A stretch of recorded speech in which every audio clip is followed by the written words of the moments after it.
what's going on, guys? This is James Rittenhouse, and this is officially vlog number 4, or vlog number 4 I should say.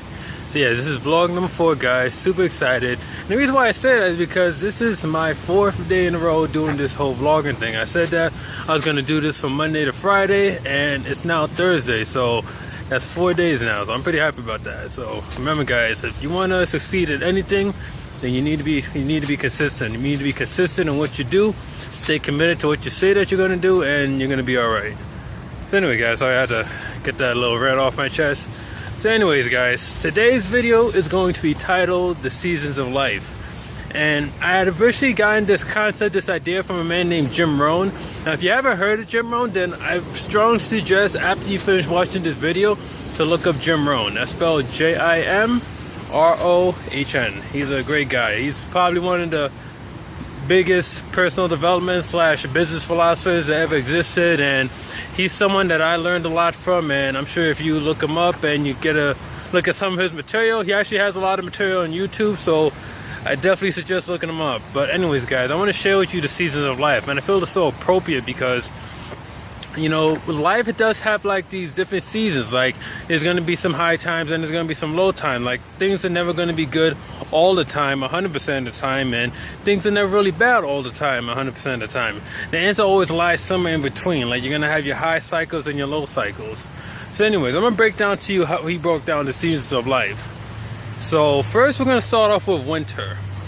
Now, essentially, winter represents those really tough moments. So some of you may be going through your own personal winter right now. It could be a financial winter, or maybe it's like a relationship winter. Maybe things aren't going good in your relationship, or maybe you're going through a business winter. Things are kind of slow in your business and stuff. So we all experience like our share of winters and stuff. Now, the main thing to note about winters is that winters, one, they don't last forever, and the key to winters, one of the keys to getting to really the most out of your winters in your life is really just to endure them, to stay positive, just to, you know, really just take a step back and realize like where you may have gone wrong. Because sometimes we find ourselves in these winters and we think like the whole world's against us, and we start to take on like this victim mentality sort of thing. So you never want to let that happen to you. You want to ask yourself, if you find yourself in the winter, figure out how you got there, or maybe it's just one of those things that just happened, that are just outside of your control.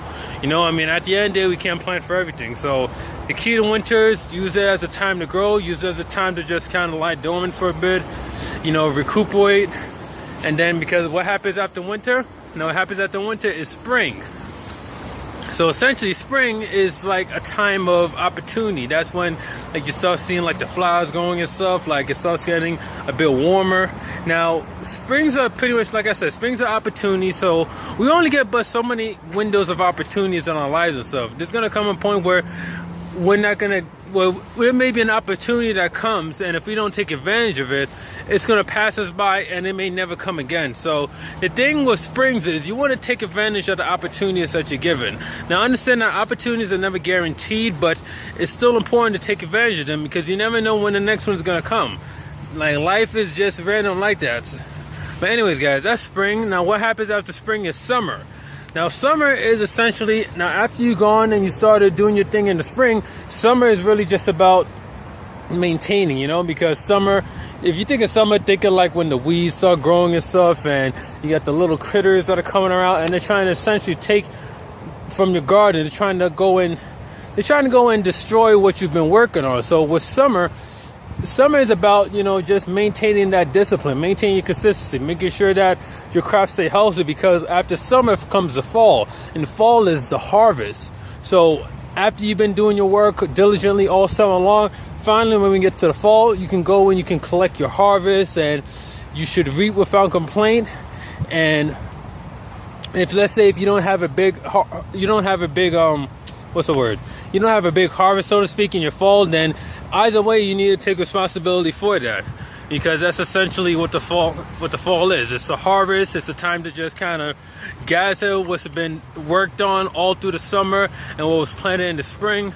So that's essentially what the season of life is in a nutshell, guys. Just to do a quick recap, winter is a time of coldness where you're just really trying to endure when things are a little tough. Spring represents the opportunity. Summer represents diligently handling your work, getting rid of the weeds, scaring away the animals. And then finally, fall is a time of harvest. So being able to go and collect what it is you've been working on all summer and what you planned during the spring. So anyways, guys, I just wanted to share that little concept with you.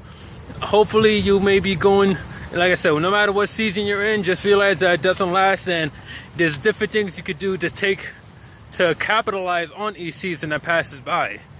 So anyways, guys, hope you got some value out of this. And if you did, if you're on Facebook right now and you're watching this, make sure to like, comment, and share this video. If you're on YouTube and you're watching this right now, please hit the subscribe button down below. Subscribe. I will be releasing videos every day from Monday to Friday. Once again, guys, this is James Rittenhouse, and I will catch you on the next video. Peace.